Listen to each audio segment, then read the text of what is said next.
Welcome back to the channel, Peak Pursuits. Last time we were in this area, the lakes were frozen. We had to forage for frozen snowballs just to gain any type of substance. This time, we're back with a vengeance. This time, we have to catch dinner. Have to. Otherwise, we will starve.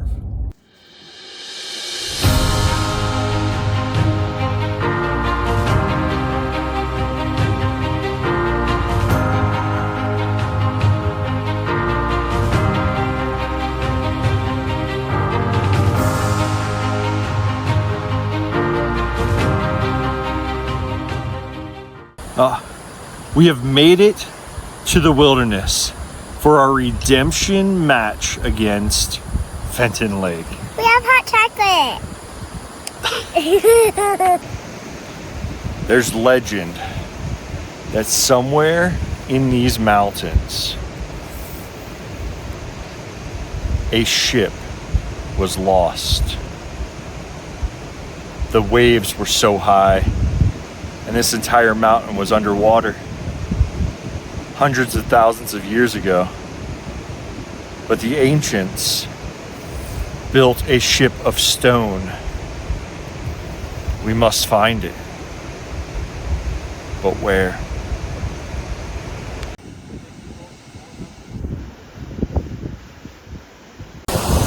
We stopped along the trail searching for the battleship made of stone. And we have this massive crater behind us.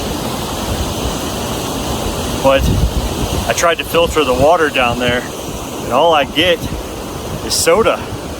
Apparently, it's red birch, but it is pretty delicious, especially with that little high flow valve over there. Soda just comes out of it like crazy.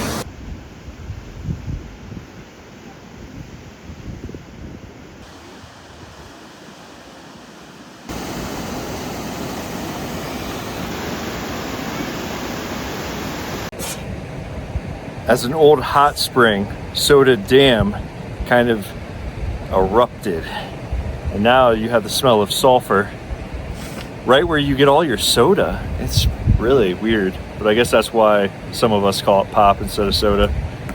We get the sulfur out of it first.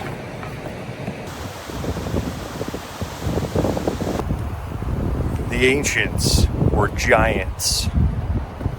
They built massive battleships out of stone. How many times did it have to get hit to sink? Like between 3 and 6. Between 3 and 6. And these giants and these ancients, they'd play these games when these mountains were thousands of feet underwater. Unfortunately,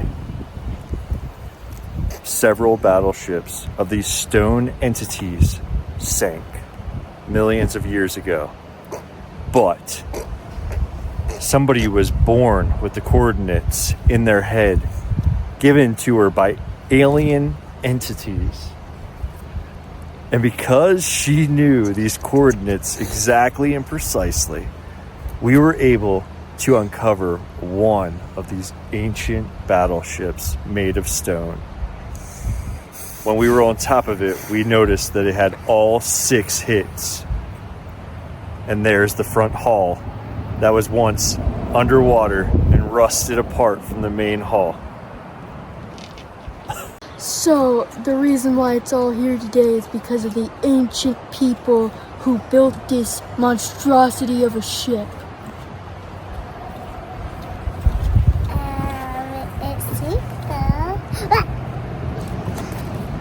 When that big old thing that flooded all the whole mountain, they found that ship, but it started rusting and dissolving until they were figuring out that they should build a copy of it to represent the ship that sunk. And that Right there is why they now use styrofoam. These things are just too heavy. They sink straight to the bottom of the ocean.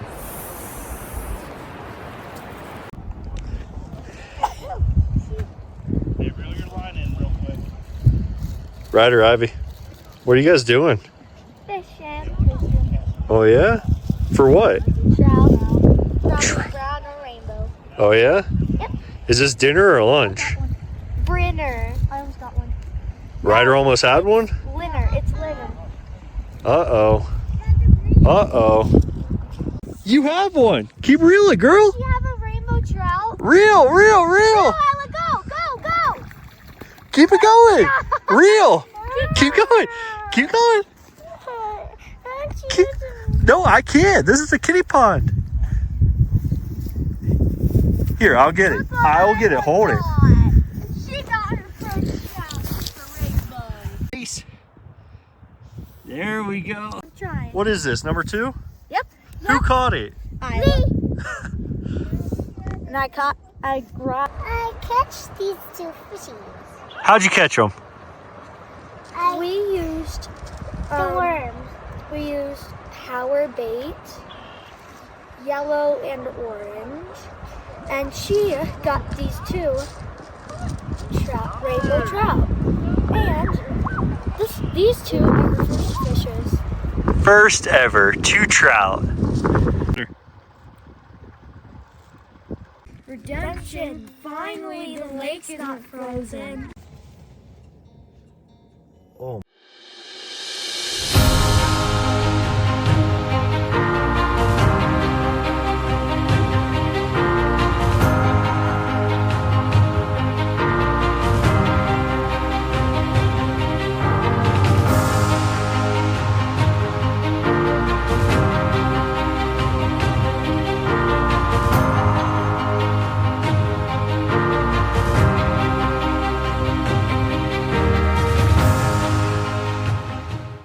We've made it to the wilderness for our redemption match against the Snowmageddon here in New Mexico.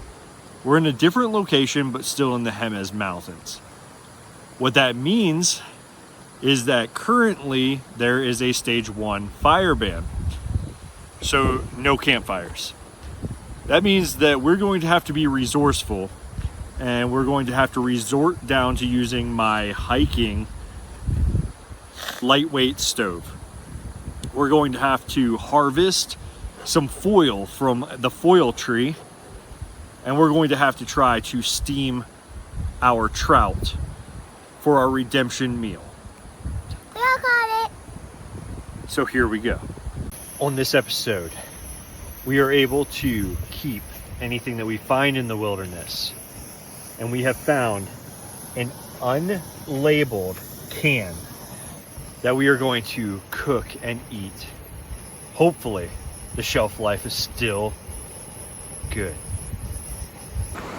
One of the first things that we have to do to be able to prepare this trout is, due to us cooking on a stove, we need to wrap it up so it can steam itself inside of one of our stoves. So if you've ever seen how they harvest cinnamon, where they take a layer of bark off of the cinnamon tree, well, aluminum foil is the exact same, but we have to find an aluminum tree. Oh, we got one right here, and it looks like it's been harvested at least once before. A layer of bark has been removed, exposing the aluminum foil. So what we have to do is we have to take this knife and carefully cut off a layer, just like they do with the cinnamon trees.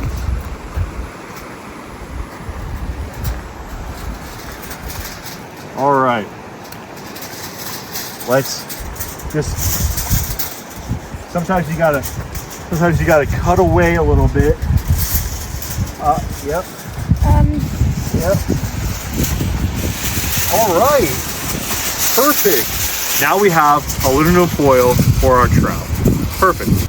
Wow, these 2 trout have our redemption. Now we have to clean them so that we can cook them. Woo-hoo. Isn't this fun? Yeah. Okay. Yes.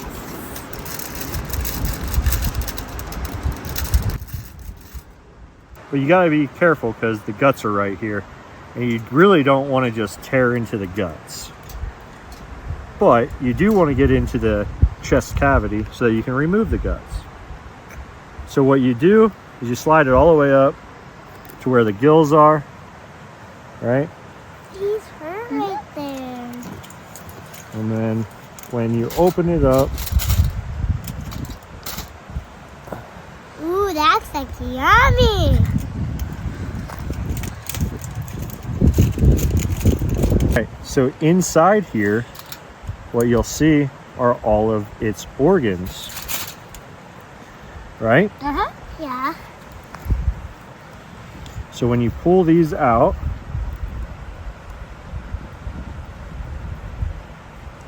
Wow. You don't want to eat his face because there's eyeballs. That's why that is good. all right. So normally what I do is you can crack it right there. On his head.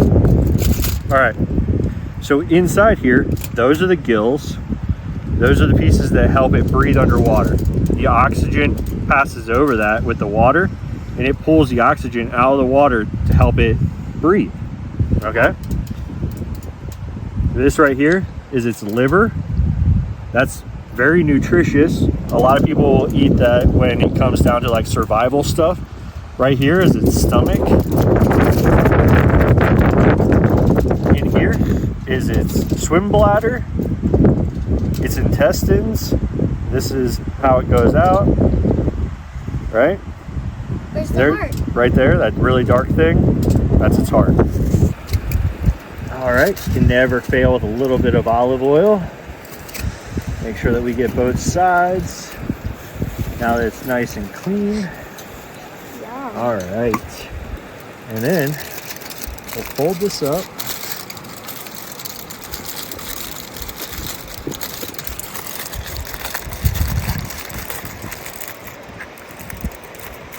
Ooh, I have his feet again. Ooh. Tiny. Ah. Are you gonna And then put this? we'll put that Where's the trash? inside the pot. I see. Yes. Then we got one more to do.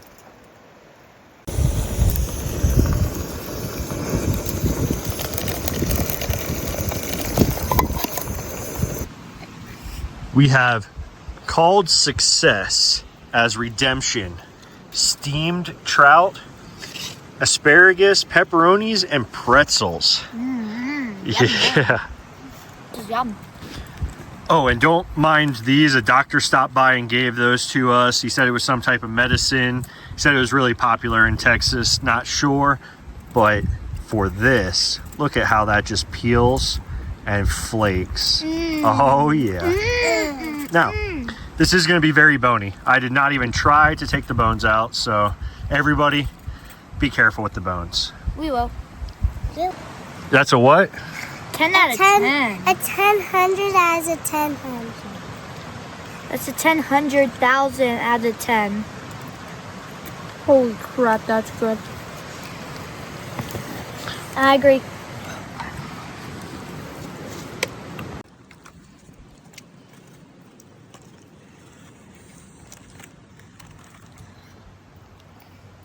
Hey, this part. Mmm. Delicious.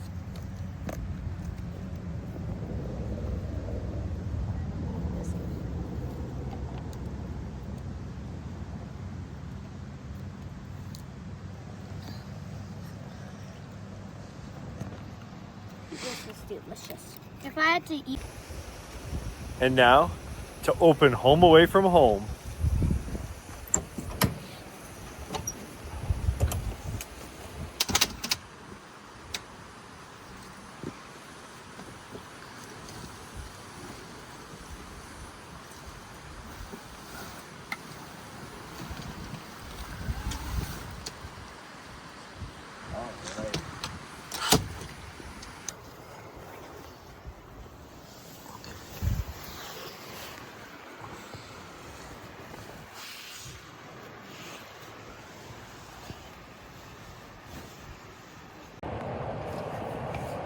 Today, we discovered the coordinates and found the ancient stone battleship that has been here for millennia when New Mexico was completely underwater, tens of thousands of feet.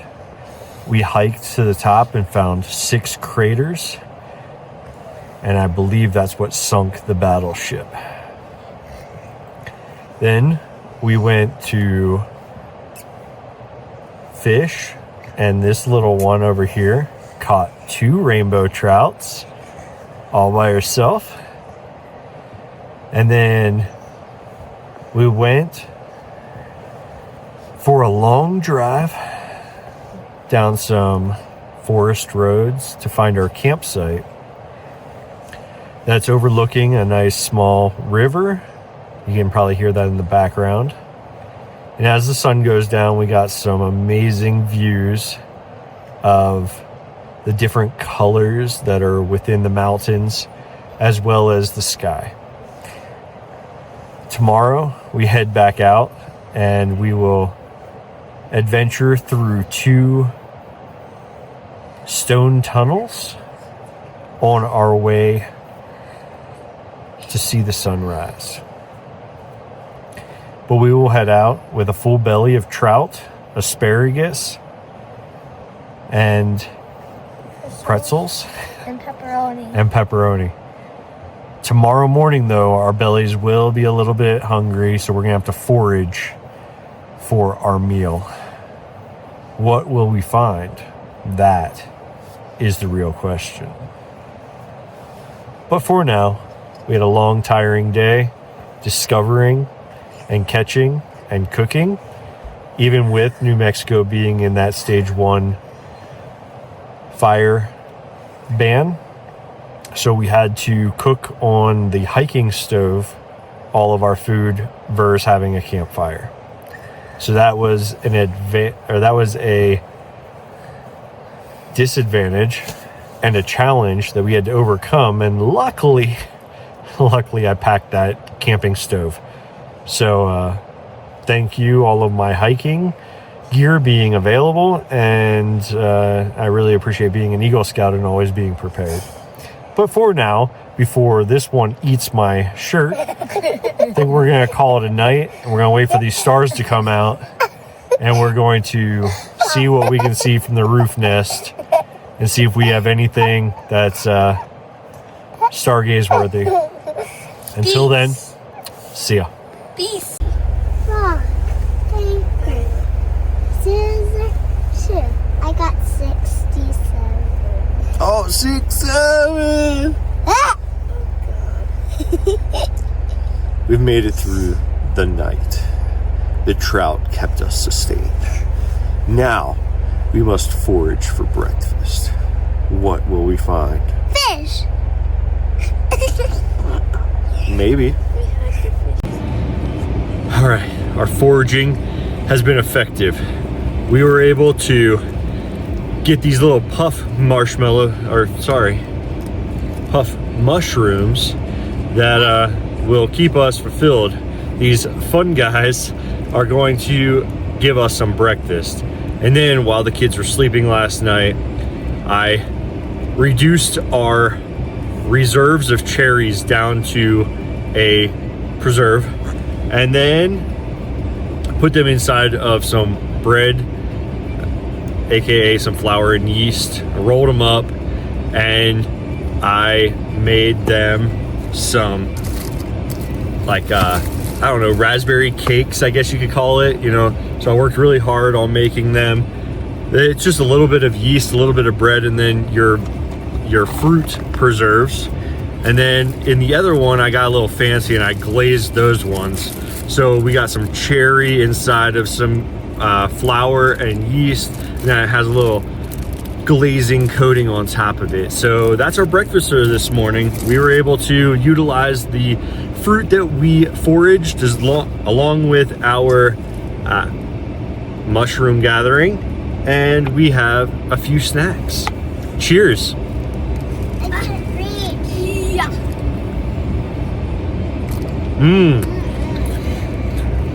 Mushrooms are the best. A simple hiking stove, some flour, some yeast, some patience with design, and some reduced apples make for a really good snack.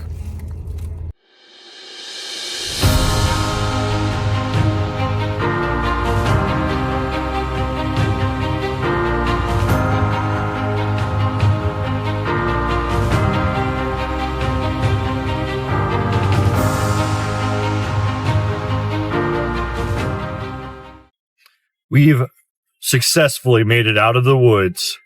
We have exceeded the challenge of not being able to have a campfire and still being able to cook our food. We had redemption on cooking trout and catching them.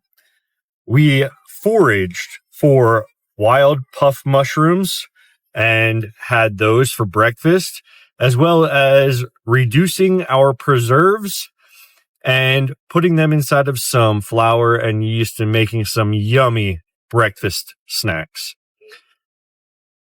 We call this camping trip a brutal success. There were some challenges that definitely hindered us with the fire band, something that we weren't really prepared for when we got to the woods. But we made up with catching trout that we didn't catch in Fenton Lake's video. You can check that out up there. And then we got to see some awesome views going through some of those tunnel canyons. After we found, of course, the stone battleship, we had an eventful weekend, and I hope that you enjoyed this as much as we did. What do you think? I think it was fun. I liked how we actually got to fish this time, because last time, I'm not gonna spoil it, because if you didn't watch the Fenton Lake video, then you have to go watch that. What's the way about that? I liked when we were fishing because my rod only got the fish, and last time we got lunch. I liked this adventure because we got to spend time with half of our family. We got to spend time with our wonderful dad. He takes us on all of these adventures, and I loved how we went fishing because Ryder said it all ready too. I'm not gonna spoil it because if you haven't watched the Fenton Lake video, go watch it.